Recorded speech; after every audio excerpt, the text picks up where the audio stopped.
여러분 안녕하십니까? 웰빙 100세 시대 시사걷자 자격으로 아름답고 행복한 더불어 사는 사회를 만들어가고자 하는 소엽 선생의 웰빙 생활건강TV입니다. 이 영상은 세계 유수의 양심적인 의사들의 연구 논문을 바탕으로 소금은 생명의 시작이고 걷기는 행복의 원천이다 라는 건강보고서를 펴낸 저자가 참된 건강은 우리 몸속 100명의 의사, 즉 NK세포를 활용한 면역력 증강에 있음을 많은 이웃들과 나누고자 하는 사회공헌 방송입니다. 방송을 끝까지 시청하시고 또한 날마다 업로드되는 건강정보로 구독자님의 삶은 늘 지혜와 건강이 함께하는 행복한 삶이 되기를 바랍니다. 영상 시청에 앞서 오른쪽 빨간색 구독 버튼과 왼쪽의 엄지척 좋아요 버튼을 눌러주시면 웰빙 100세 시대 건강 콘텐츠 제작에 큰 힘이 될 것입니다.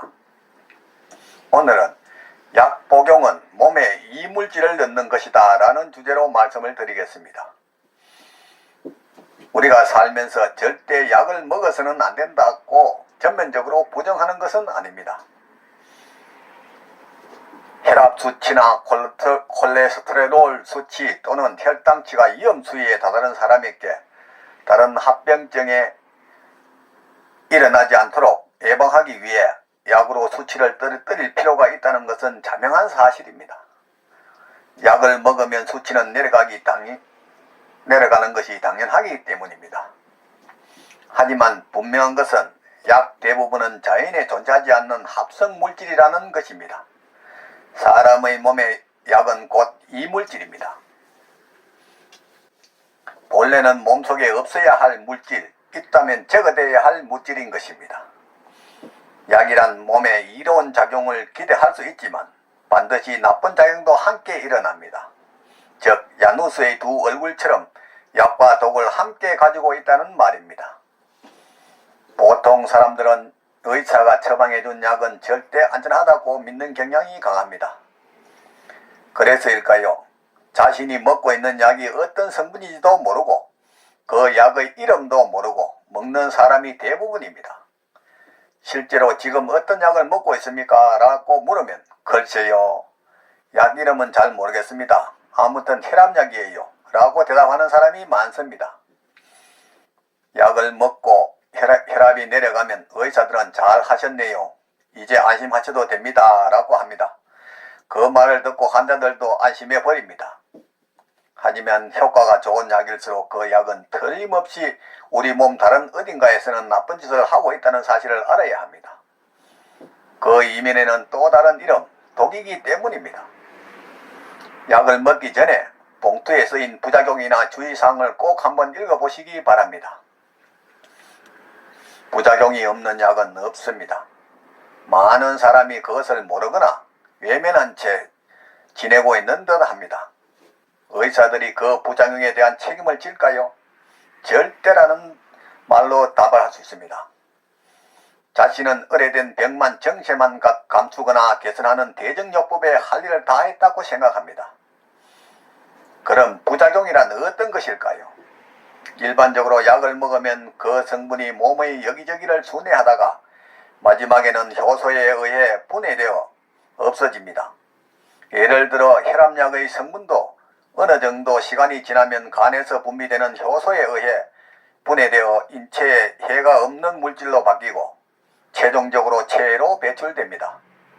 만일 약이 분해되지 않는 채로 계속해서 체내에 머문다면 혈압은 계속해서 떨어질 것이고 생명은 위험해집니다.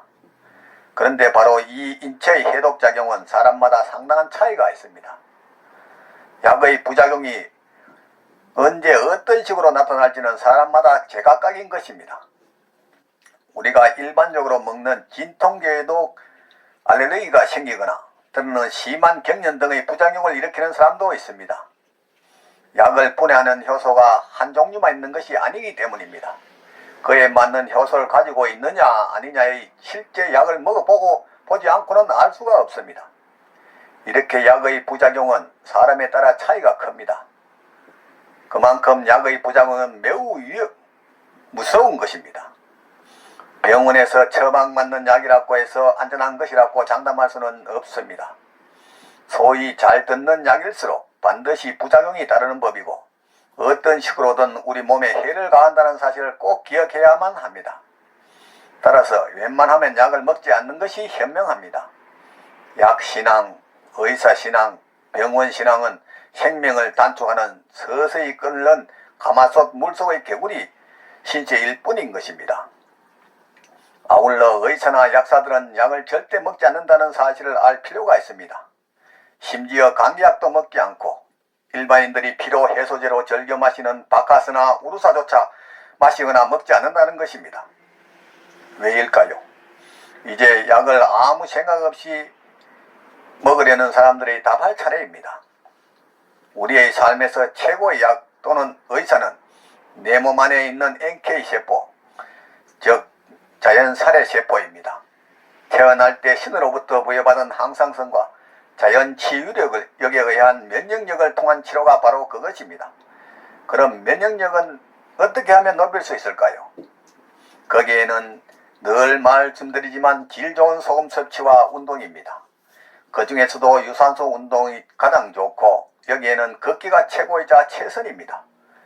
걷기를 통해 근육을 강화하고 체온 상승을 일으키고 저장 그리고 산소를 마셔 노폐물과 독소 배출을 통한 혈액순환을 원활히 하여 건강을 지키고 유지하는 부작용 없는 만병의 치료약인 것입니다. 지금까지 약 복용은 몸에 이물질을 넣는 것이다 라는 주제로 말씀드렸습니다. 삶에 쫓겨 방치하다시피 한 몸, 병이 와서 소문난 병원이나 유명한 의사가 내 병을 치료해 줄 것이라고 방황하지 말고 미리 내 몸 안에 100명의 의사를 활용한 자연 치유력으로 천하보다 소중한 내 생명 건강을 지켜나가시기 바랍니다. 부모, 형제나 친구, 심지어 의사 등 그 누구도 대신 아파주거나 책임져 주지 않습니다. 전문이라는 라이센스의 소금 제한론에 속지 말고 저 넓은 바다가 썩지 않는 이유가 3%의 소금과 파도 때문이듯이 질 좋은 소금 섭취와 걷기 운동으로 면역력을 높여 구독자님의 삶은 늘 건강과 기쁨이 넘치기를 바랍니다. 오늘은 보람찬 하루였습니다. 내일은 더욱 멋지고 행복한 날이 될 것입니다. 지금까지 웰빙 100세 시대 시사걷자 자격으로 아름답고 행복한 더불어 사는 세상을 만들어가는 소엽선생의 웰빙 생활건강TV였습니다. 다음에는 감기가 왔을 때 초기에 약을 먹어야 하나라는 주제로 말씀을 드리겠습니다. 많은 시청과 이웃에게 권하는 관심과 응원을 부탁드립니다. 감사합니다.